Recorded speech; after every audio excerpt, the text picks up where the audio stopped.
Welcome everyone. I'm Brigitte Mars, and I'm so happy about this co-op opening.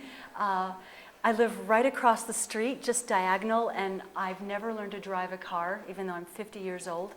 So I feel so blessed that the universe has opened a co-op right here. This would be a great place anywhere on the planet, but the fact that it's on the same block, I just want to do something nice for the grand opening. And I am best known as an herbalist. I've written a number of books on herbal medicine. I've written some of these books here. And I teach herbal medicine at Naropa and the Rocky Mountain Center for Botanical Studies and Boulder College of Massage. And I was the herbalist for Alfalfa's Market for about 13 years. And I left there to do more private practice. And I've been working with natural medicine for over 33 years. I've worked in health food stores. I've opened up 2 natural food restaurants. I've written hundreds of magazine articles for magazines like Natural Health and Let's Live and Mothering and so forth. And my focus has always been with herbs. And I've tried so many different kinds of diets. I studied macrobiotics with Aveline Kushi and Michio Kushi many years ago.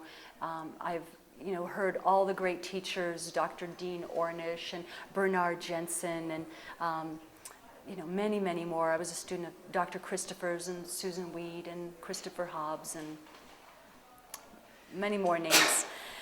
In recent years, I started seeing how the natural foods industry was really changing a lot.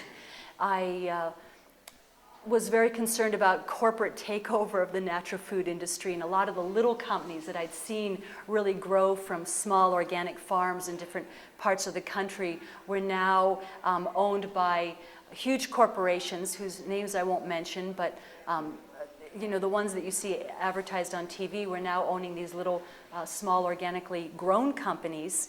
And in some respects, I always wanted this whole natural food thing to get really big and be available everywhere for everybody. So I guess I can't be too surprised that it's gotten to the pace that it has. But I also started seeing a lack of integrity. Going to natural food conferences and conventions, I would see, now they have an artificial sweetener booth, and I was like, how did they get in here? That doesn't really seem like part of it. And my husband, Tom Pfeiffer, of 25 years, he kept saying, you wait and see, there's going to be an alternative to the alternative. And I kept trying to fathom, well, what could that be, an alternative to the alternative? Haven't we tried everything? And I actually had experimented with raw foods many years ago. I lived in Miami. I had a little restaurant called The Supernatural. And Viktoras Kulvinskas, who's the author of Survival in the 21st Century, would come into town and breeze through our restaurant. And there was a fruitarian jungle not too far away where these crazy people lived, and they ate grapefruit and avocados. And I played around with raw foods a little bit. I sure like some of the books I was reading. But I moved out here in 1976 to go to the Boulder School of Massage. And when I talked about raw foods, everybody said, why would you want to do that? It's way too cold here in Colorado. I remember one of my teachers, Michael Tierra, saying, you show me a culture that survived off of raw foods for several generations, and I'd be more than happy to talk to you about it. And having studied Chinese medicine, there was always this concern that if you eat raw foods, you will get a cold, damp spleen and have terrible digestive problems.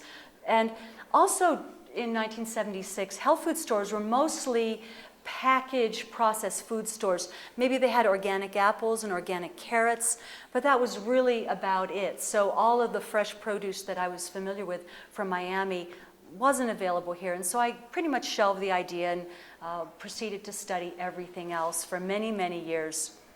And I became an expert on vitamins. I kept seeing how the vitamin industry was getting more and more high tech.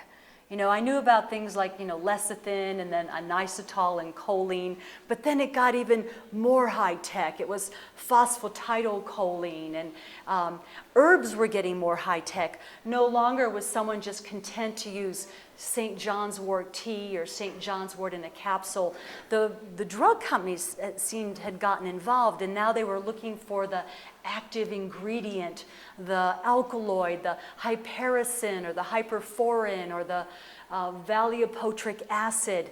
And I started to find it was even difficult to just buy plain herbs, that the herb industry seemed to have really become more of an industry than small organic farms. And I was really a little at loss, kind of wondering, well, how much more high-tech can this get? My head feels so full of facts, and yet I haven't achieved perfect health yet. I'm still struggling with problems that I've had for years and years, and I've been looking here and looking there, and let's try Ayurveda, and how about these South American herbs? And I had to look at myself that, you know, middle age was setting in and all the things that go along with that, feeling more fatigued, feeling, you know, like your bikini days were long gone, and, you know, sexual vitality was kind of the thing of the past. And so I really just, you know, said to the universe, I'm open to what the alternative to the alternative could be, but I really don't have a clue what it is. And I'm blessed to have two wonderful daughters, Sunflower, and I have another daughter named Rainbow.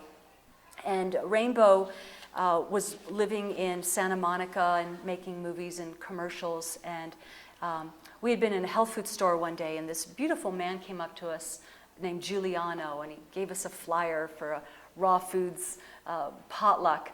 And I remember thinking, wow, he's really beautiful. His picture's on the back here. He is a boy. I know he's as pretty as a girl, but he's definitely all boy. But a few weeks went by, and my daughter, Rainbow, called and said, Mom, I've gone raw. Giuliano's my new roommate, and he says that if I eat raw, that everything is going to work out in my career, and he's just going to like make food, and everything's going to work out, and it's so cool. And what went through my mind was, oh, this is some kind of trip. This is like something that these crazy Hollywood people do, and I've heard about, you know, anorexia and bulimia, and like this sounds like, you know, we tried that raw thing years ago, and what good did it do us, you know? Giuliano would always be in the background, and Rainbow would always be saying, oh, Giuliano made this, and we had Thai food, and we had Indian food, and Moroccan food, and I remember, welcome, Giuliano actually, I thought he had the guts to say, you get your mom and dad out here, and we'll get them to be raw. And I remember my reaction was, I know too much. I know too damn much. I've been studying vitamins and herbs and nutrition for over 33 years. How can I learn something from this young kid? And Tom and I, my husband, we went out to LA, partly because I had to attend Natural Products Expo, which is a huge convention of the natural foods industry. And the first night we were there, we went to a meal that Giuliano had prepared. He served it in an abandoned like TV studio or something, and there were all these actors serving the food, and they were all taking classes from Giuliano. And the food was amazing. It was like a meatloaf, a vegan meatloaf made with shiitake mushrooms and nuts and cauliflower mashed potatoes.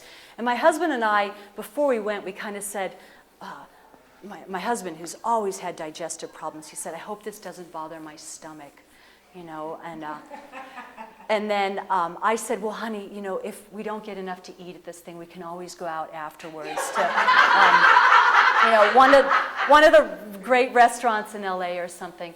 But the food was delicious, and we were amazed, and it sat really well with us, and there were so many beautiful people there, just, you know, real radiant, enthusiastic people. And I also met David Wolfe, who's the author of The Sun Food Diet Success System. This is an amazing book. If you want a book